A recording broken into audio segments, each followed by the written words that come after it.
Halo semuanya, selamat datang kembali. Kalau kita ngomongin ekonomi Indonesia, pasti nggak bisa lepas dari kelapa sawit kan? Tapi, pernah nggak sih kepikiran siapa sebenarnya yang paling diuntungkan dari semua ini? Nah, hari ini kita bakal ngebahas sebuah gagasan yang, ya, lumayan radikal. Gimana kalau kedaulatan sawit itu kita pindahin? Bukan lagi di tangan korporasi besar, tapi benar-benar di tangan rakyat. Yuk kita bedah bareng-bareng visi ini. Nah, pertanyaan ini nih yang jadi pusat dari semua pembahasan kita. Kekayaan dari sawit itu kan melimpah ruah, ya. Tapi pertanyaannya, duitnya lari kemana?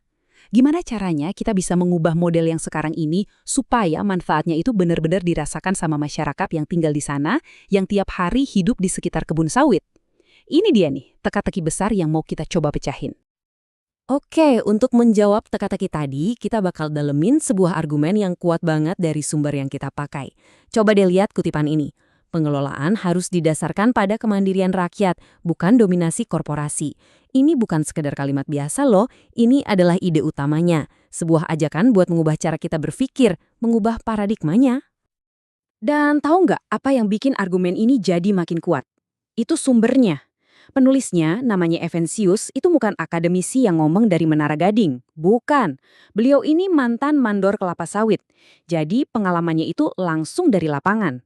Ini yang bikin perspektifnya jadi langka, otentik, dan ya membumi banget.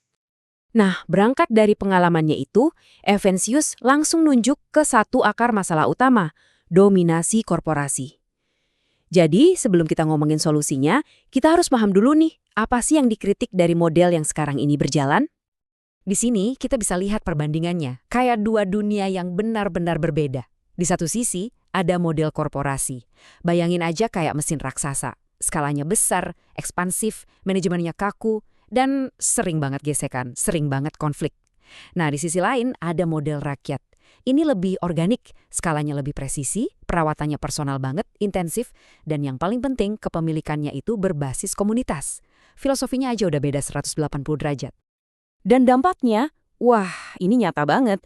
Menurut Evensius, model korporasi inilah yang seringkali menggusur masyarakat lokal dari tanah nenek moyang mereka. Belum lagi soal kerusakan hutan skala besar dan konflik tanah yang seolah nggak ada habisnya. Jadi ini bukan cuma soal duit, tapi udah masuk ke ranah keadilan sosial dan juga kelestarian lingkungan. Oke, kita udah lihat masalahnya dari kacamata penulis. Sekarang yuk kita pindah fokus ke solusinya. Apa sih yang ditawarkan sebagai jalan keluar? Nah, ini membawa kita ke gagasan utama, pemberdayaan petani mandiri. Jadi, apa sih sebenarnya kebun mandiri itu? Konsepnya tuh sebetulnya simpel tapi dampaknya luar biasa. Intinya adalah, masyarakat lokal itu bukan lagi cuma jadi buruh atau pekerja. Mereka jadi pemilik dan pengelola utama aset sawit itu sendiri. Mereka bukan lagi penonton di tanah mereka, tapi jadi pemain utama yang ngatur sumber daya buat kesejahteraan mereka. Menurut penulis, ada 3 keuntungan utama kalau kita pakai modal berbasis rakyat ini. 3 pilar lah bisa dibilang. Kita bakal bahas satu persatu, dan kita mulai dari yang paling dasar, dampaknya buat tanah dan lingkungan. Oke, manfaat pertama, ini buat bumi kita. Coba bayangin deh, beda banget nggak kan rasanya kerja di tanah orang lain sama merawat tanah milik sendiri?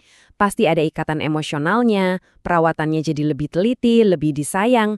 Nah hasilnya, bukan cuma produktivitasnya yang bisa naik, tapi kerusakan lingkungan juga bisa ditekan seminimal mungkin. Yang kedua, ini soal keadilan. Soal martabat. Dengan punya lahan sendiri, status mereka berubah total. Dari yang tadinya cuma buruh, sekarang jadi pemilik aset produktif. Ini bukan cuma soal pemasukan bulanan loh, ini fondasi buat membangun kestabilan ekonomi jangka panjang, yang bahkan bisa diwariskan ke generasi berikutnya. Dan yang ketiga, ini penting banget, mengurangi konflik. Kebun-kebun rakyat yang dikelolanya manual, lebih organik, itu cenderung resikonya jauh lebih kecil untuk bikin gesekan sosial. Ini bisa jadi cara buat meredam konflik agraria yang sering kita dengar. Plus, cara kerja seperti ini juga lebih ramah buat tanahnya sendiri.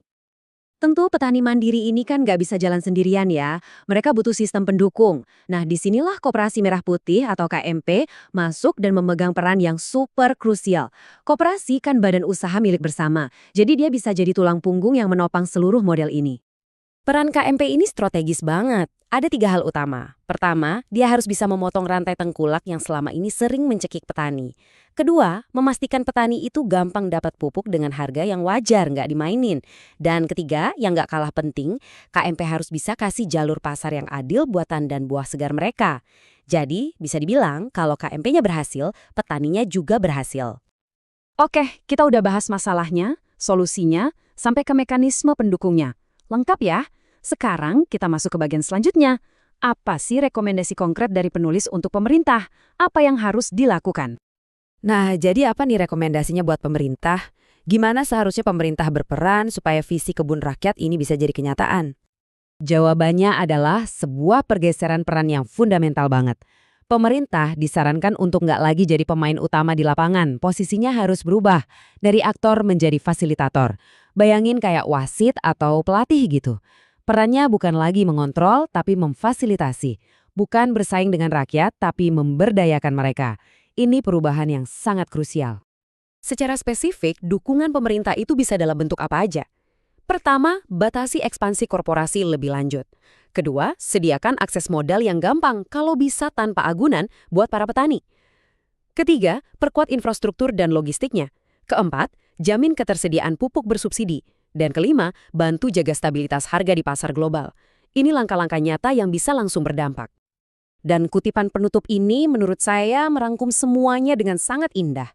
Bahwa sawit itu bukan cuma komoditas industri biasa, tapi bisa dan seharusnya menjadi instrumen untuk kedaulatan ekonomi yang sesungguhnya bagi rakyat Indonesia.